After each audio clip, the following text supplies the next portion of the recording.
afa m ọzọ bụkwa Ogechukwu mana aka m chọọ ka a na-akpọ m Chisom maka na afọ ahụ bụ nke m hụrụ n'anya nke ukwuu.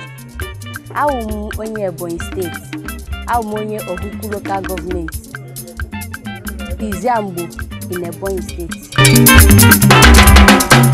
Ife m na-eme ugbu a nke eji wee mara m bụ na m na-ekechi ndị na-eme emume ejije nke nwa bekee kpọrọ film. M na-enye ha akwa, edozi ha ọfụma otu ha ga-esi wee depụta eme ya bụ film. Ọ ya ka m na-eme.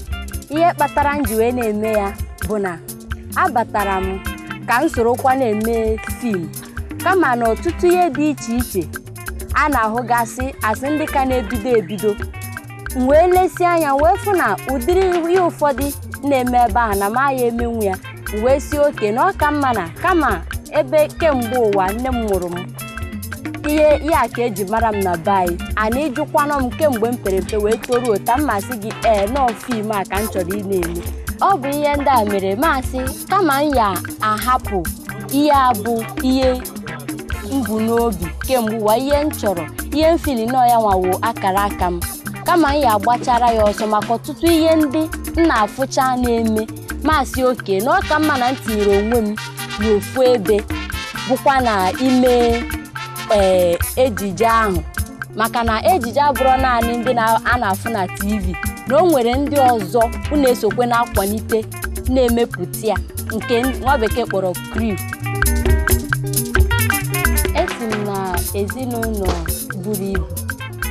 Nna m wụ igwe obodo anyị mgbe ọ nọ ndụ. Ọ lụrụ ụmụ nwaanyị 6. Mma m wụ onye nke 3 n'ime ụmụ nwaanyị ya ndị a. Anọ mụnwa bụ nke ikpeazụ n'afọ nne m. Anyị buru ibu, anyị nwere ụmụ nwoke, anyị nwere ụmụ nwaanyị, anyị juru eju na be anyị. Ọzọ dị ka ibe ya, ezinụlọ m bụ ezinụlọ udo. Anyị na-ebi n'udo. O nwere ebe ọbụla ị ya apụta ga-ekwuo maka famili Eze Nwakpoke maka ya ka eji mara nna m. Anyị asị gị na ndị a bụ ndị eji udo wee mara. Mana ihe meziri bụ na nna anyị nwụrụ n'oge. Si kemgbe ahụ ọtụtụ ihe wee bịa dizie ka ọ dị mana anyị ka nọkwa na udo ka anyị si adịbụ na mbụ.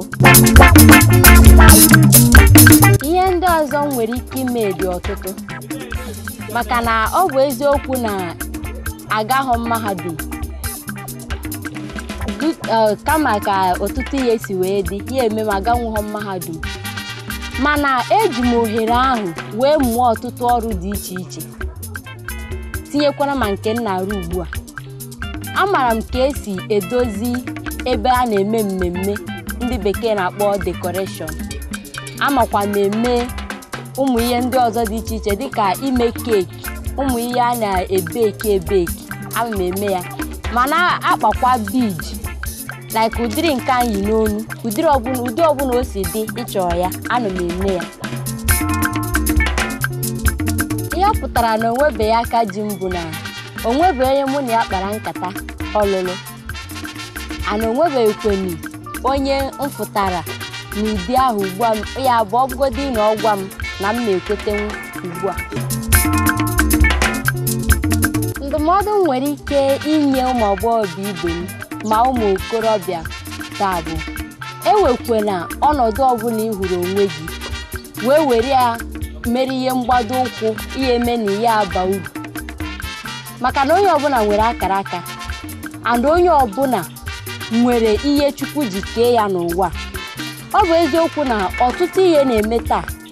Ekwensu na-eme ọtụtụ ụmụ mmadụ ha esoro ụzọ na-abụrụ ụzọ Chukwu si chọọ ka ha soro ha emebie ndụfa mebie ọtụtụ ihe ndị ọzọ mana gị wee na onye ọma na-ege m ntị taa ewekwana ụmụ ihe ndị a wee gbado ụkwụ maka m na-eji onwe m wee na-ama atụ eweziga ka ihe si dị. Ọ bụ eziokwu na ugbu a na ọ ka nwere ọtụtụ ihe ndị m na-atụ anya n'ihu mana ejighị m ya wee mee gị onwe m ma mejọ ndị nọ m n'akụkụ kama na agbasi m mbọ ike ka m nwee ike chọpụta ihe abụ ihe Chukwu kwadoro m so ndụmọdụ na-enye onye ọbụla na-ege m ntị ugbu a, nwa agbọghọbịa, nwa okorobịa, ma ndị nne ma ndị nna, bụ ewekwe n'ọnọdụ ọbụla ka ihe si dị wee hapụ jee soro ụzọ ọzọ, kama kpee ekpere ka Chukwu zie ego ezi ụzọ nke ahụ esi wee chọta ihe o ji wee kee gị.